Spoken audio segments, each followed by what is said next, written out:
Alrighty, guys, so we have a very, very special guest today, Miss Charlotte Buchanan-Yale. Hello. How are you doing today? Quite well.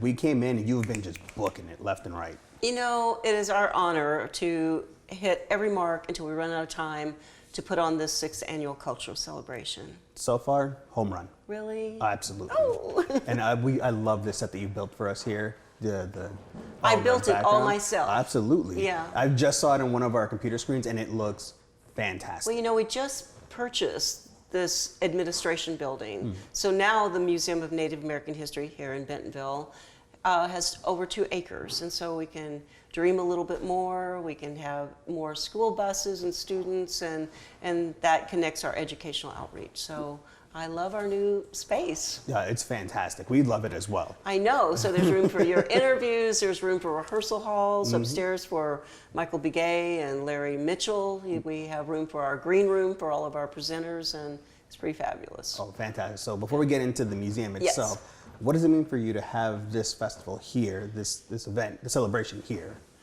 It means a lot for us to be able to bring such a stellar group of people to Northwest Arkansas.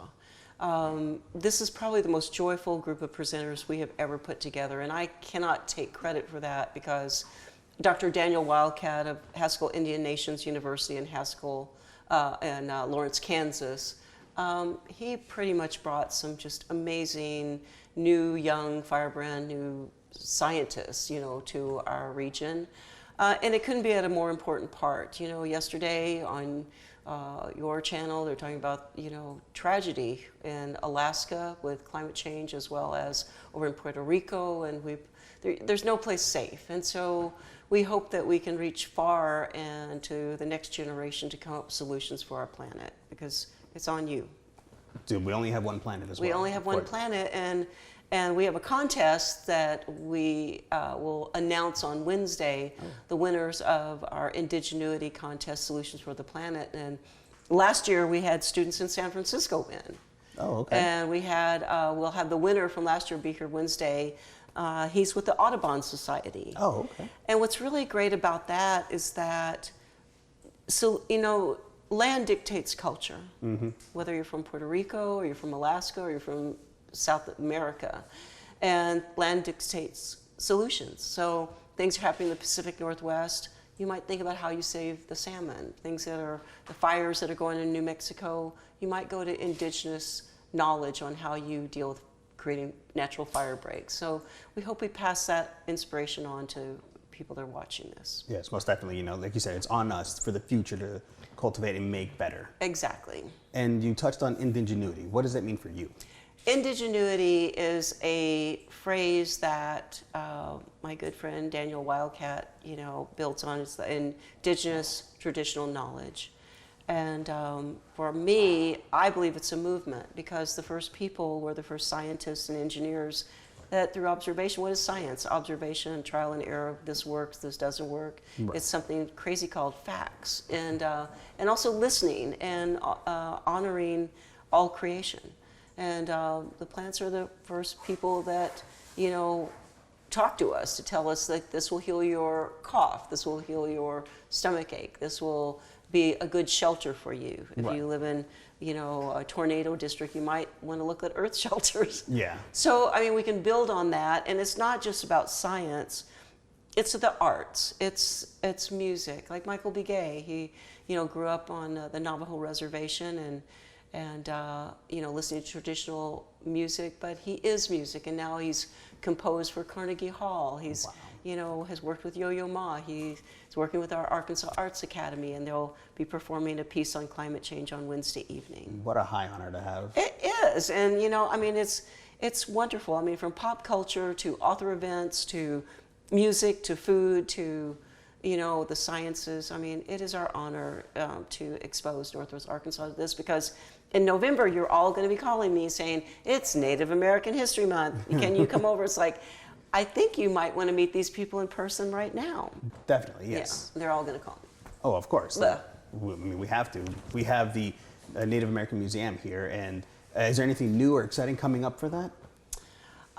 What we try to do in Braiding Time is we bring storytellers once a month. We will have conversations. It's a nice place for a rare conversation where, you know, we get to be the dragonfly on the pond, listening to colleagues or friends for, you know, to hear them talk about their life and their careers. There might be an artist come in to teach a traditional art form. But the next big event for us will be Dia de los Muertos. Okay, and what do you guys do for Dia de los Muertos? It's pretty exciting now that we got this land, you know. We have joined hands with Lourdes Valverde. She teaches at Arkansas Arts Academy. She's the voice on our wands that are in English and Spanish. When you come and see our exhibits, you know, you can choose what you want to learn about, so it's little 30-second vignettes. But she's the instigator and just a tremendous artist. And so we usually have a stage with, you know, dancers, music, food, you know, people, craftspeople, artists. Most definitely. And the museum's totally tricked out. It looks beautiful. I can only I imagine. love the altar, you know, the big mural when you walk in. Oh, yeah, we yeah. cover it in black and a big altar goes up. And last year we honored all the people that left the planet with COVID. Yeah, the ofrenda, that's what it is, where you put the petals down for them to come. Exactly. Yeah, I'm a Salvadoran American, so like we don't celebrate Dia de los Muertos, but I love the idea of it, of having your people still around you, even though Yeah. they've been gone for X amount of years, you know, they're still with you. I don't care where you come from, history starts at home. And you know, you need to start interviewing your parents and your grandparents and your great-grandparents because we are rootless. You know, we've been through so much these last few years with COVID and all that, and you can be gone in a blink of an eye, and you shouldn't put it, you know, put it off. Definitely. You know, like, oh, you've told me that before. It's like, yeah, I did, because you need to know who you are. That it's not. That's what I love about the altar is that I have an Aunt Marta. Well, that's just a name. Don't you want to know that she, you know, history is tough choices. You know, what did Aunt Marta have to do to, you know, survive for you? You know, Yes. what did she love to eat? Does she like chocolates? You know, she watches football. You know, I mean, these are the things that make us more human. Well, I know for a fact that you're probably a busy woman still. I think you have like 7 different things. I can see it in your eyes that you're thinking of like 7 different things right Oh, now. I'm looking at you. Well, we'll let you go. You have my complete concentration. But thank you all for coming out here. Thank you all for being a sponsor for 6 years. Oh, You it's- do the best.